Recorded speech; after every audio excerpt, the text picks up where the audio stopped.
대기는 연속적인 유체로, 자 지난번에 얘기했지만 대기는 연속적인 유체로 사방으로 운동한다, 즉 움직인다는 거죠.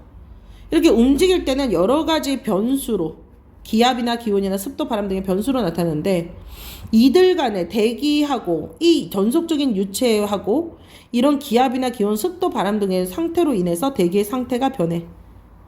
이러한 변화를, 그러니까 대기의 상태를 변화를 예측하기 위해서 뭐가 활용된다? 수치 예보가 활용이 되는데, 수치 예보는 대기의 운동과 변화를 설명하는 복잡하고 방대한 방정식들을 슈퍼컴퓨터로 계산하여 미래의 대기 상태를 모의하고 예측하는 과정. 그러니까 결국 뭐를 하는 거, 수치 예보라고 하는 것은 대기의 상태를 모의해서 슈퍼컴퓨터로 계산해서 기상현상을 예측하는 거가 되겠죠. 기상 예보예요.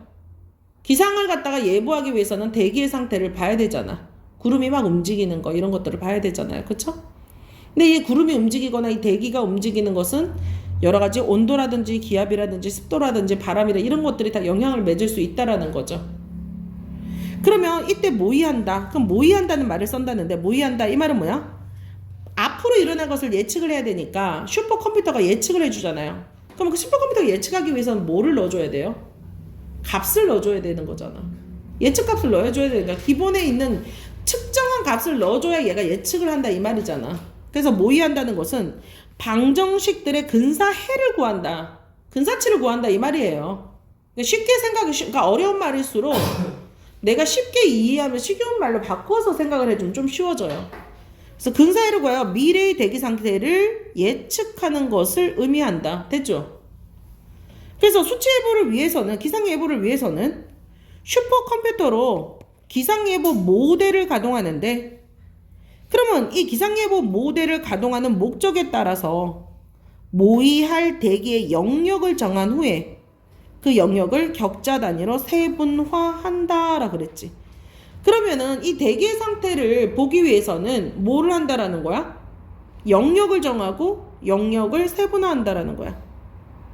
그러면 모의 영역은 지표면에 수직인 연직 방향으로 여러 층, 연직 방향으로 여러 층으로 나누고, 각 층은 위도와 경도의 수평 방향으로 나누어진 격자로 구성이 되는데, 따라서 대기는 육면체의 공기 덩어리들의 집합체가 된다.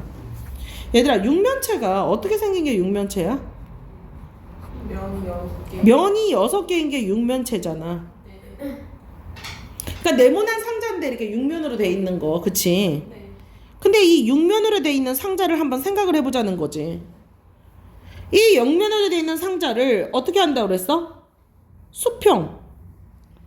수평과 수직인 연직 방향으로, 이 연직 방향으로 보겠다라는 거잖아. 그치? 그러면은 이 육면체를 경도에 따라서 이렇게 나누고 또 위도에 따라서 이렇게 나누게 되면, 다들 분할로 깎게 되면은 육면체인데 위도로 나누고 경도로 나누면 어떤 모양이 되니? 그래서 각 공기 덩이에는 변수의 값이 일정한 시간 간격마다 계산된다. 이게 이제 무슨 말인지 알겠지? 수평 방향 각 공기 덩어리는, 그러니까 대기는 육면체의 공기 덩어리로 되고, 이 공기 덩어리는 일정한 시간마다 계산이 되고, 수평 방향의 해상도는 격자 간 거리의 거리가 좁을수록 높고, 해상도가, 왜냐면 더 세밀하게 잘랐으면 더 잘 보일 거 아니야. 그러니까 격자 간의 거리가 좁을수록 높고, 연집 방향의 해상도도 연집 방향의 층이 많을수록 더 좁게 나눠지지. 그리고 시간 간격이 좁을수록 변화 양상을 연속적으로 어떻게 할 수 있어? 모의를 할 수 있다. 얘가 그냥 이게 조금 더 뭐 할수록 잘 볼 수 있다? 촘촘할수록 더 잘 보인다. 얘를 더 나눠 놓고. 그러면 여기 왜 측정치가 더 자세히 이 안에 다 잡힐 거니까. 9시에 측정하고 9시 10분에 측정을 했던 거하고 9시 측정하고 9시 5분에 측정을 했다. 5분 간격으로 했다. 그럼 뭐가 정보가 더 많이 들어가겠어? 5분을 정리한 게 정보가 더 많이 들어가잖아. 그러니까 얘가 해상도가 높거나 대기 해상도의 변화가 어때? 정확하겠지. 많은 정보가 들어가니까. 무슨 말인지 알겠니? 별이도 내용 요점 정리해야 된다. 이거요? 수트. 지금 진도 범위 들어가는 거. 내용 정리해놓고 다음에 너 수특 너 먼저 이제 설명을 다 해줄 거야. 자, 그래서 모의를 하는 정도는 분해 능으로 나타내는데, 자, 그럼 그렇게 대의를 모의하는 거, 수치를 적는 거를 분해 능이라고 한다고. 그러면 분해 능은 시공간적으로, 왜 시간과 공간인지 알겠지? 시간을 기록하고 아까 저기 네모나게 격자무늬를 한 건 공간이야. 무슨 말인지 알겠어? 시간을 통해서 적고 공간으로 대기 상태를 얼마나 세밀하게 모의할 수 있는지를 나타내는 척도인데, 따라서 뭐가 높을수록 공간 분해능과 시간 분해능이 높을수록 대기를 세밀하게 모의할 수 있다. 너무 당연한 거 아니니? 그치? 여기까지. 그러니까 이 문단이 제일 어려운데 이 문단 자체가 그렇게 어려운 내용이 아니야. 결국 세분화 시켜가지고 그 안에 정보를 많이 때려 넣어가지고 해상도를 높이고 분해 동도, 그러니까 좀 더 대기 움직임을 잘 볼 수 있는 방향에 대해서 얘기를 해주고 있는 거야. 이 됐니? 그래서 공간 분해능은 격자점 간의 거리로, 보이니? 저 격자점 간의 공간, 저게 공간이니까 격자점 간의 거리인 거고, 시간 분해능은 당연히 무슨 간격으로 나타나겠어? 시간 간격으로 나오겠지. 따라서 각각의 값이 작을수록 어때? 시간이 10시 10분 단위로 보는 것보다 5분 단위로 보는 거, 5분 단위로 보는 것보다 또 3분 단위로 좁히는 거, 얘가 좁을수록 어때? 값이 작을수록 분해 능력은 어떻게 했어? 그래, 높겠지. 공간도 더 작아질수록 분해 능력은 어때? 높아지니까 분해 능력이 높아진다. 해석하는 그런 능력이 잘 높아진다. 너무 쉽죠? 그러니까 다시 이제 3문단. 공간 분해능과 시간 분해는 서로 관련이 있죠. 그러니까 이거를 한 번에, 어차피 내신이니까 수능했을 때 수능 문제를 푸는 어떤 느낌이 있겠지만, 내신은 한 번에 성공하려고 하지 마세요. 그러니까 처음에 제가 여러분이 먼저 한번 읽어봐라, 그 다음에 내용 정리해봐라 그랬잖아요. 그리고 한 번 설명 듣고 두 번 설명 듣고 또 달라져요. 그리고 여러분이 이 설명 듣고 여러분이 또 한 번 정리를 더 하잖아요. 또 달라져요. 그러니까 내신은 이렇게 계속 정리하면서 또 달라져야 돼요. 또 달라져야 돼요. 그래서 거의 암기를 해야 된다. 그래서 공간 분해능과 시간 분해능은 서로 관련이 있죠. 당연히 일반적으로 수평 방향의 공간 분해능을 대기의 최대 속도로 나눈 값을, 자, 나눈다라 그랬네요. 시간 분해능의 상한선으로 둔다. 자, 왜 상한선을 두느냐? 대기가 상한선에 시간값이 있어야 돼. 왜? 정해진 시간 간격 동안 격자점 간 거리보다 더 멀리 이동하게 되면, 그 말은 뭐야? 이 우리가 놔뒀던 이 격자점보다 이 대기가 더 빨리 이동을 해버려. 더 빨리 이동을 해버려. 시간의 상한점을 줘서 얘가 한 몇 분 만에 이동한다 해서 뭐 3분, 2분, 1분, 뭐 몇 초, 3초, 5초 뭐 이런 간격을 줘야 되잖아. 근데 그 상한선을 안 줘갖고 만약에 이 격자무늬 하나를 그냥 넘어가 버려. 그러면 아예 측량이 되니 안 되니? 그러니까 측량 자체가 안 되는 거잖아. 그래서 더 멀리 가면 변수의 값을 구할 수 있니 없니? 없어. 그래서 또한 플러스 하나 더, 일반적으로 모델에 이미 설정된 수평 방향의 공간 분해능을, 구름이잖아. 수평 방향의 공간 분해능을 2배로 높이면 계산의 안정성을 위해서 뭐도 높여줘야 돼? 연집 방향의 공간 분해가 시간 분해가 각각 2배로 높여진대. 그럼 얘가 육면체잖아. 육면체인데 2배씩 각각 높아지니까 뭐가 되는 거야? 각각 계산량이 2배 하니까 2의 4배가 돼. 2의 4승. 2의 4승이면은 값이 몇이냐 얘들아? 16이 되고, 여기에서 또 다시 한번 발전, 16개로, 그러니까 처음에 육면체가 6면이었다가 얘를 나누게 되면서 뭐가 된다는 거? 16면체가 된다라는 거지. 그게 또 다시 한번 하면 30 몇 면체가 되냐? 그 다음에 또 32가 되겠지. 32 조각으로 또 나눠지겠지. 그러니까 배수로 이렇게 승으로 높아지는 거야. 이거는 여러분이 더 잘 아시죠?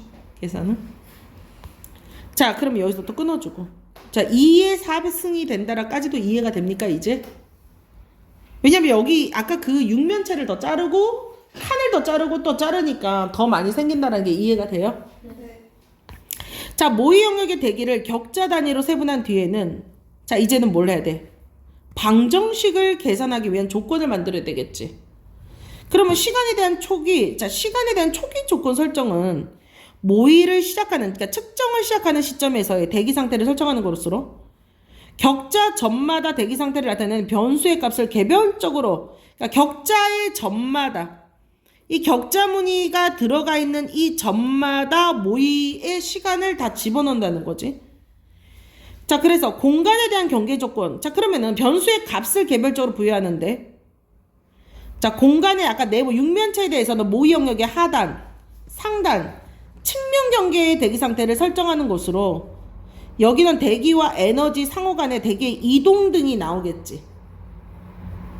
그러니까 이 격자 무늬의 하단하고 중간하고 대기가 어디를 지나가느냐, 저 육면체 상황에서 어디를 지나가느냐를 찾아본다라는 거야. 무슨 말인지 알겠어?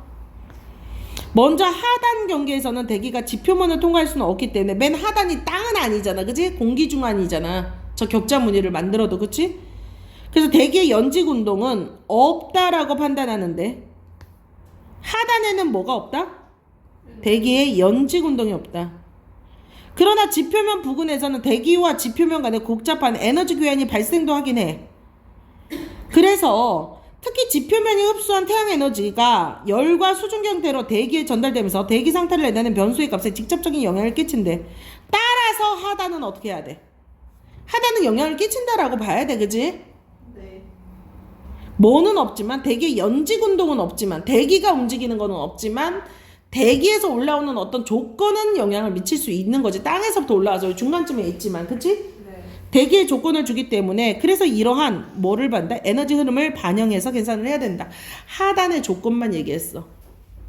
그럼 하단에서도 뭐 바다를 지날 때, 뭐 산을 지날 때, 뜨뜻한 땅을 지날 때, 사막을 지날 때 이런 변수 여러 가지 있잖아. 그런 건 다 설명하진 않았고, 그냥 이 격자 무늬에서 이 하단 부분을 할 때 고려해야 될 점, 이 상단이 또 무엇을 하는가, 상단에서 고려할 점, 이런 것들을 얘기했을 뿐이라는 거야. 무슨 말인지 알겠어? 네. 자, 그럼 이번에는 상단 경계에서는, 그러니까 측면은 또 옆에 있는 이런 측면에서 또 올 수 있는 것들을 또 봐야 되는 건지, 측면에서 오는 거. 그러니까 우리가 이거 뭐라 그러니? 이거 맞추는 거, 그림 맞추는 거. 테트리스. 아, 테트리스 말고 이거 네모난데 이거 저 이름이 뭐예요? 이렇게 큐브처럼 생각을 하면 돼요. 무슨 말인지 알겠어요? 큐브 안에 각각의 이제 값이 다 들어가는 거. 근데 큐브에서 하단 부분은 우리가 공기에서 이 하단 부분을 공기를 생각해보라.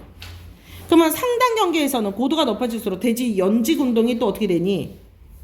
연직 운동이 약해질 거야. 없는 건 아니고 약해져, 상단은. 근데 상향 전파되는 에너지는 점차 줄어들어. 특성을 봐야 돼. 자, 그래서 완전 최상층 고도에서도 역시 대기의 연직 운동이 어떻대? 없다고 간정하고 연직 속도를 0으로 설정한대. 하단에서도 대기의 연직 운동이 없다라고 얘기를 했었어, 그치? 그렇게 하면 영역 외부로 빠져나갈 에너지가, 근데 뭐는 있대? 최상층에서 반사되어서 영역 내부로 되돌아오는 것으로 모의가 될 수는 있대, 그치? 연직 운동 없지만 에너지는 또 감지가 되는 거야. 그 결과 영역 내부에서 에너지가 비현실적으로 증가할 수가 있지. 그래서 대기 상태를 나타내는 변수의 값이 왜곡될 수 있어. 그럼 최상층에서 나오는 왜곡되는 것을 줄이기 위해서는 이제 뭐라고 하니? 감쇄층이라는 것을 두어서 에너지가 감쇄층에서 흡수되도록 계산하는 방법을 쓴대요. 됐나요? 에너지가 감쇄층에서 흡수되도록 계산하는 거. 그리고 흡수되도록 계산하는 방법과 상향 전파되는 에너지가 자연스럽게 흩어지도록 계산하는 방법 두 가지가 있어. 뭐를 하기 위해? 변수의 값을 왜곡을 줄이기 위해서 하는 방법이야. 변수를 줄이기 위한 방법이야.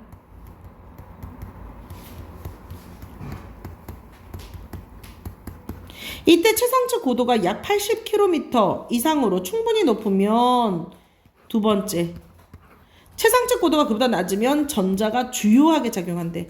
하지만 함께 적용해. 이 두 가지를. 근데 주요하게 적용하는 거를 따져봐야지. 자, 이제는 측면 부분. 아까 큐브의 이제 측면을 생각해보자. 대기가 딱 있으면. 제한된 영역의 대기 현상을 모의하는 모델인 지역 모델에서 설정을 하는데, 측면에서는 영역의 모든 층에서 대기의 유출입이 계속 발생하므로 요 측면 부분에서는 모든 것이 다 이렇게 측면 이쪽으로 딱 이렇게 되어 있으면 모든 방향으로 다 유입이 되는 거죠. 밑에 방향, 위에 방향. 그래서 영역 외부의 대기 상태를 내는 변수의 값을 영역 내부에 반영하는, 그러니까 변수의 값을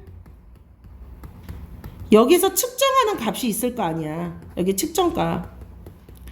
측정값에 변수의 값을 어떻게 반영을 해야 된단 말이지. 이 때문에 지역 모델은 지역 전체의 대기 현상을 모의하는 모델인 전지구 모델에서 자료를 제공받아서, 지역 모델은 전지구 모델을 자료를 제공받아서 그거를 측면 경계 조건으로 활용하게 된대. 자, 왜 그래? 지역 모델하고 그 위에 있는 전지구 모델 간의 대기 상태를 나타내는 변수의 값이 불일치하는 거를, 그러니까 두 개를 통일시킨다라는 거지, 기준을. 그래서 지역에서는 이런 게 벌어졌는데 전지구로 봤을 때는 값이 또 달라지면 안 되잖아요. 그래서 어느 정도 일치시키기 위해서, 최소화시키기 위해서 이런 행동을 한다라고 보시면 됩니다. 네.